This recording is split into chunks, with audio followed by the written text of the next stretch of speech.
Currently, in the Outlast trials, there are 5 prime assets, and they're all horrible, they're all disgusting, and they're all irredeemable people. But who's the worst out of the bunch? Let's find out. So in last place as the least evil prime asset, who I personally think is the least evil prime asset, I'm going to give it to Mother Gooseberry. Now don't get me wrong, Mother Gooseberry's still a pretty horrible person. Mother Gooseberry has done some pretty evil stuff like all the other prime assets. I think it's only confirmed that she just killed 2 people before the trials. That being like 2 police officers when like the police were trying to arrest her. And I'm pretty sure it's implied that she killed her father. The reason why I think that she killed her father is because in the documents it said that Dr. Futterman's corpse was just never found, so... Usually when they say something like that, they usually mean like, yeah, this wasn't a natural thing. This wasn't a natural death, so I think what happened was Mother Gooseberry killed him. She did like manipulate like a bunch of children. I don't know how many children she manipulated, but she used her TV show to she basically just encouraged children to just do disgusting things like hurting other people, just or whatever you could think of, which is obviously, you know, pretty horrible. But why I think she is the least evil prime asset, it's because of her father. Her father was clearly abusive to her, like very abusive, just for her entire life. She never had a mother, so it was only him and her, basically. And you can just tell from the way that Dr. Futterman is portrayed through Mother Gooseberry, when she's like using the puppet, you can tell that like, Dr. Futterman was not a very nice person at all. The Dr. Futterman persona is just always putting Phyllis down, always trying to like insult her weight, just insulting anything. He's always insulting her. There's only a couple voice lines where he's like, "Oh, I do really love you, Phyllis," but that's just like, that just feels more like she's trying to what do you call it, like it's sort of like a fantasy of her, like she wants to think that her dad was being mean to her for a good reason, if you know what I mean. And so that's why those lines are there. But I don't think that is the case at all. I think Dr. Futterman was genuinely a very evil person. One of the saddest things, I think, is the fact that in the documents that you can read in the game, all the documents you can collect for Mother Gooseberry, Dr. Futterman is like, he's like barely mentioned. And especially the fact that like him being abusive is never mentioned. This basically shows that no one knew that Phyllis was going through all this. No one knew she was being abused. Not a single soul. It was probably only her, which is just disgusting. Like, she was genuinely alone, if you think about it. Not even in the documents they even ever mentioned her abuse. We only know that Dr. Futterman was an evil person through the puppet. To get a better idea of like the kind of person Dr. Futterman is, right, I think this quote from one of the documents is really good. I'm pretty sure it's from Clyde Perry. Clyde Perry basically describes the Dr. Futterman persona as being abusive and violent, but he's funny and I like him. That's the kind of person Dr. Futterman is. He's the kind of person that puts a mask on. He seems charming and stuff, but behind closed doors he's just a disgusting person. Mother Gooseberry, I think, is one of the ones where it's like, okay, if I was in Mother Gooseberry's position, I probably would have turned out similar. Not trying to defend her, because the things she does are genuinely disgusting, like all the other prime assets. But it's also like, okay, I can see where she's coming from, you know? Like, her life was genuinely shit. So in 4th place, I have the man, the myth, the legend, Franco Barbie. You're gonna notice a common theme in this video, and it's just terrible fathers. It's just, all these prime assets just have awful fathers, or at least they've probably all had just bad parents and just a bad upbringing. This is where a lot of this evil comes from. Terrible things happening in their childhood, and it just stays with them, you know. That's what it's like in real life as well, you know. Like, a lot of evil people in this world just have terrible things happen to them when they're a child, and when things happen to you when you're a child, they sort of just get ingrained into you, if you know what I mean. And I think Franco's a perfect example of this. Franco's the son of a mafia boss, and his dad was terrible. I'm pretty sure Franco was born with like a physical disability, so he already looked ugly as hell, right? But his father just, I think he just never really cared for him, really. First time Franco killed someone was when he shot someone in the face when he was like I think 12. This is terrible, obviously. It just showed that Franco at a young age was learning that violence was a good thing, I guess. You know? Like, I mean, it kind of makes sense why Franco grew up to be such a violent person. Because, I mean, he killed someone when he was 12 and then got praised for it by his father, I'm pretty sure. I think they said it was like the first time his father was proud of him when he shot this dude in the face. Like, yeah, obviously Franco's gonna grow up to be a very violent person because he's learned that violence is a good thing for him, right? Let's hold off on his sympathetic side a bit, right? Let's get into like the evil stuff that he's done. The reason why I think he is more evil than Mother Gooseberry is, even though they both had arguably equally as terrible fathers, maybe Dr. Thummon's a little worse, but even though they both had terrible fathers, I think Franco has just done worse stuff overall. Like I think he has quite a high kill count, honestly.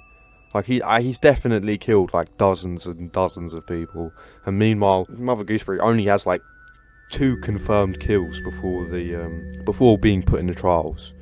Maybe I'm forgetting something, I don't know, but Franco's killed a lot more people. He was sent to Cuba, and then he just would go on a massacre there. He's killed many prostitutes because when he tries to get on with them, he can't get hard, so he gets angry and just kills them. Like, he's killed a lot of people, and I think that's why he is higher. But I don't think he's much more evil than Mother Gooseberry. Franco's just another one of those characters where, like, yeah, I can kind of understand why he is the way he is. I don't really feel too bad for him because the stuff that he does is disgusting, like, you know, carving open women and hiding inside of them. But it's also like, yeah, you know, I kind of understand why he's the way he is. It's the same with Mother Gooseberry, you know, they're both disgusting, but it's also like, okay, you know, they had pretty terrible lives. Mother Gooseberry and Franco are both like, I can sort of imagine that, like, if they were born in a different place and they were brought up by different people, they might have just been normal people. They might have just been good people. Maybe not Franco because he was born with a deformity, so he could have, like, still grown up to being just a nasty person because of just people just bullying him and stuff, but he probably would have been a lot better person. In third place, we have the Crest twins. I'm just going to count them as, you know, just one individual being because it's just easier that way. And they sort of have similar motives and stuff, so I think they are both as, like, equally evil as each other. I don't think one of them is more evil than the other sibling, right? These guys, they're pretty evil simply just because they've killed a lot of people. Similar to Franco, like, they've killed a bunch of prostitutes, they've killed, I don't know, they've just killed, they're just full-blown serial killers pretty much. They just murder people. I think the reason why I think these two are more evil than Mother Gooseberry and Franco is because even though they were obviously born, I don't even know how to explain what the hell I'm looking at, but even though they're born like that, they were still born into like quite a rich family. They always, you know, had money. They had like servants taking care of them. Their father, they also had another just deadbeat father, right? Terrible, useless father, but the Crest twins' dad wasn't as bad as the other two we were talking about, Dr. Fartman and Franco's dad, because even though he hated his kid, he didn't really like abuse them. He kind of just ignored them for most of their life, right? Even like the Crest twins' dad is still also like a very horrible person. He's basically the reason why they turned out the way they did, because their father would like bring chemicals home while his wife was pregnant, because he, like, you know, Crest chemicals, they, like, you know, do chemical shit or whatever, and he kept bringing his work home to his pregnant wife, and then yeah, the baby ended up deformed, surprise surprise, and they ended up killing the mother in childbirth. So the dad ended up like hating the Crest twins, even though it was like his fault pretty much. But yeah, that is why I think the Crest twins are a little more evil than Mother Gooseberry and Franco, is because like their life wasn't that bad. Like, they had servants taking care of them, they had just an endless amount of money. They could kind of do what they wanted, except, well, you know, just going outside, because if they went outside, then dude, it's like the 1960s, they'd get shot, honestly. I think another thing too that which makes the Crest twins a little more evil is that, like, their reason for killing isn't as good as like Mother Gooseberry's and Franco's, because, you know, Mother Gooseberry, as I said, she's like a ticking time bomb. Her entire life, she was basically being put pressure on, right? And eventually she just snapped, just out of anger. She's just murdering people, encouraging children to do horrible things. And Franco too, he has a fair excuse, honestly, because he was encouraged to be violent at a very young age. But with the Crest twins, it's a little more, you know, like, they kind of just start murdering for... I still feel like they have a reason to, because, you know, they're very lonely, and I think they sort of have like a... They think they're superior to other people. They think that them being conjoined twins is sort of a gift, in a way. Like, they think that they're better than other people.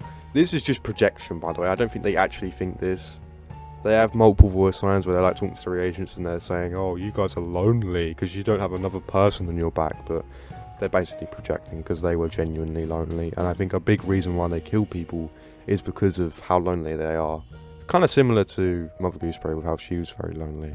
But I just think that Crest twins just don't have a good enough motive for killing people. I'm not saying that like they're badly written characters or anything. I just mean that like it makes them more evil. I don't think they have a good enough reason to be killing people. There's never a good enough reason to kill people, but you know what I'm trying to say, right? There's a bit in the story where the Crest twins' father finds out that they're the Buffalo Minotaur, the serial killers that have been murdering a bunch of people, right? And he tries to kill the Crest twins in their sleep. So, you know, instead of trying to help his kids, he's like, yeah, I'm just going to kill them. He tries to kill them in their sleep, but it doesn't go well because Aurora clutches up and I think she like throws chemicals on his face and stuff. But dude, when they get their father, they split him down the middle, and they stitch him up like backwards. I don't know what to explain what I'm looking at, dude. This is disgusting. This is pretty evil. I mean, Franco and actually I was back. Nah, Franco did do. Franco was hiding inside of a woman. That's pretty gross. But you know, like this is pretty meticulous. You know. I don't know the word, like this is very malicious. Franco sort of just, I can imagine him just sort of getting angry and just shooting people in the face and probably, you know, regretting it a little bit. And Mother Gooseberry herself hasn't murdered that many people, but like this is very just, I know like their father was a terrible person, but also like doing this is just so, it's disgusting, you know, and it kind of just shows how desensitized and evil they are. Let's just move on. Lilia. I'm going Lilia with the second place, right? Lily's was a really hard one to rank. I'm pretty confident with all of these prime assets, like where they are on the list, except for Lilia. I struggle to understand her character. I'm not saying she's poorly written at all. I think she's a really cool character. I think she's one of my favourite prime assets. But it's just hard to know how evil she is because she's just so unique, right? She's done a lot of killing. She I can't remember where it was. I don't know if it's in like Russia or I don't know where it takes place, but there's like a war going on and she was just murdering Nazis. She was like flipping Rambo, dude, like hiding under corpses and killing Nazis. To be fair, you know, killing that group of people is arguably a good thing, right? So, you know, this is what I mean with like how Lily's kind of hard to rank, because some of the stuff she does is arguably like, I guess she's like sort of vigilante kind of. Not really at all, but like, I mean, killing Nazis, you know, arguably a good thing. That's what I'm trying to say. But the reason why I put Lilia in second place as one of the most evil prime assets is because of like her whole thing. Her whole thing is manipulation. All of the prime assets, right, they all are good at manipulating, right, because, you know, charisma, right, according to Dr. Eastman, all these prime assets need to be charismatic and manipulative to some extent, right? But Lilia is by far the best at it, the best at manipulating people. She literally encourages people to self-harm, like, and I don't mean just, oh, let me just do a little cut on my hand. Like, they literally just cut entire limbs off and just mutilate themselves. And I think this is where like her being more evil than the others is, because to manipulate someone into doing like horrific stuff like that, I feel like you have to be pretty evil, and you have to, I don't know, like with Mother Gooseberry and Franco, right, they sort of kill out of rage. They kill out of rage because they're angry. The Crest twins, they don't really kill out of, they sort of kill out of rage, but they still have more of an understandable motive, right? Because they're lonely. But with Lilia, she doesn't really kill out of rage. She like meticulously takes people apart, you know? She makes them murder themselves. And it's like, well, they don't even die. They just they just mutilate themselves. And I don't know. This is why Lily is hard to rank, because she's so weird. She's almost supernatural. How the hell is she even able to manipulate people like this? The only reason she's not number one, honestly, is because her childhood. She basically missed out on the first 11 years of her life. She was kept in like a box or like a makeshift prison cell or whatever, just in the dark. So I mean, it's like taking that into consideration, you can kind of understand why she's the way she is. But yeah, I just think the main reason why she's higher up is because, like, manipulating people into harming themselves is just, I feel like you have to be pretty evil to do that. You have to be so just malicious. Okay, so the number one spot, the most evil prime asset, is me. Okay, so by trial and error, it's obviously Coil, because, yeah, he's the only one left.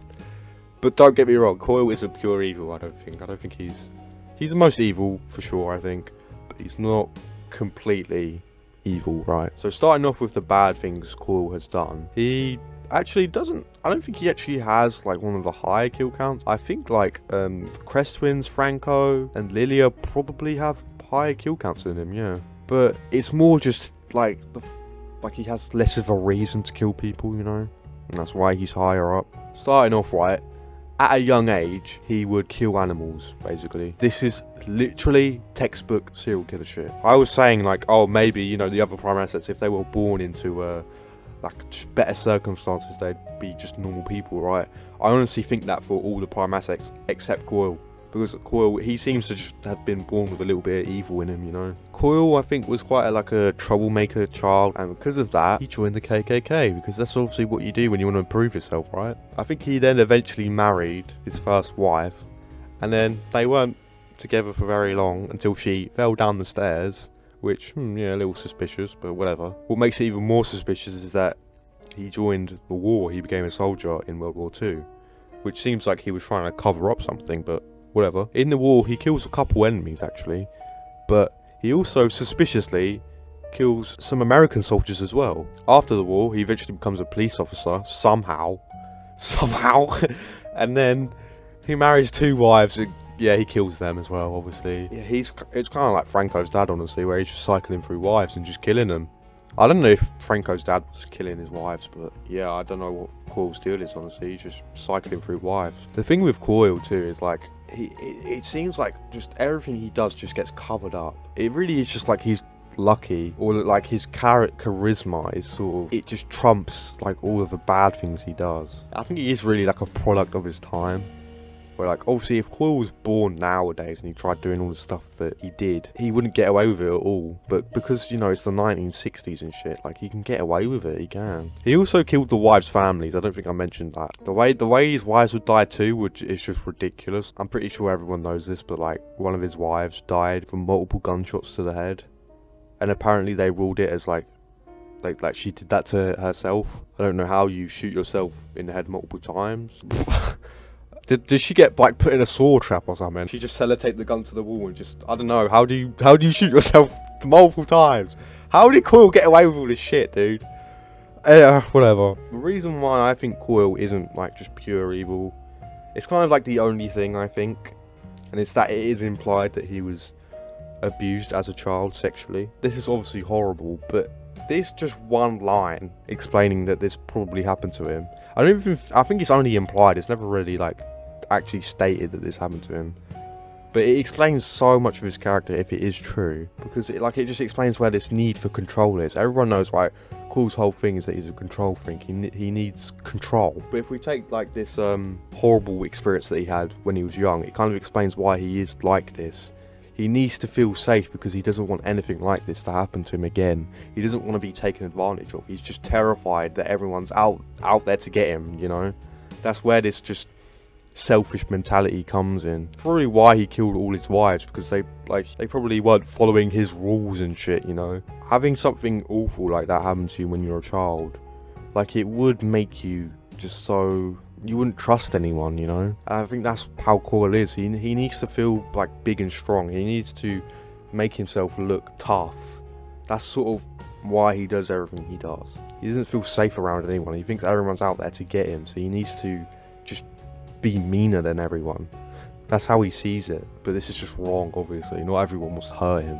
I was about to say in this video that Coil is sort of like a sheep in wolf's clothing, right? Like, he acts big and tough, but inside he is just insecure and just scared of everyone. He's scared that everyone just wants to hurt him. And that's where his motives come in. That's where his aggression comes in. But the reason why I kind of want to take that back, why I don't think that analogy is very good, is because Coil is a genuine threat. Like, in Clyde Perry basically has, like, an interview with him or whatever, and Coil immediately, like, calls him out. He knows something's up, and he just attacks him, and brutally. Like, Clyde Perry's not a pushover, you know. He ain't just some normal guy. But Clyde Perry says that he just felt like an animal, like his plaything, Coyle's plaything. I just think that analogy that I was about to say just doesn't even apply to him, because he is genuinely a threat. I think this fight with Clyde Perry too is sort of represents his character very well. He needs to let him know that, like, you can't take advantage of me. I'm not going to let you take advantage of me. Yeah, that's why I think Coyle's the most evil, because I think like the other prime assets simply just have more of a reason for like the way they are. But Coyle just seems to have been born with a little bit of evil in him, you know. But he is still like, he still has a bit of a reason for why he is the way he is, because of like the traumatic things that happened to him when he was a kid. And his need for control is like explained, you know. He just needs to feel safe all the time. But yeah, that's the list. That's the list. There aren't any other prime assets, at least for now. Do you guys think we're gonna get any more prime assets? I don't know, actually. Maybe one more. Tell me in the comments below who you think the most evil prime asset is. And hey, if you ain't saying I'm the most evil prime asset, you're wrong, buddy. If you enjoyed, check out my other videos. And yeah, see you in the next one. Bye!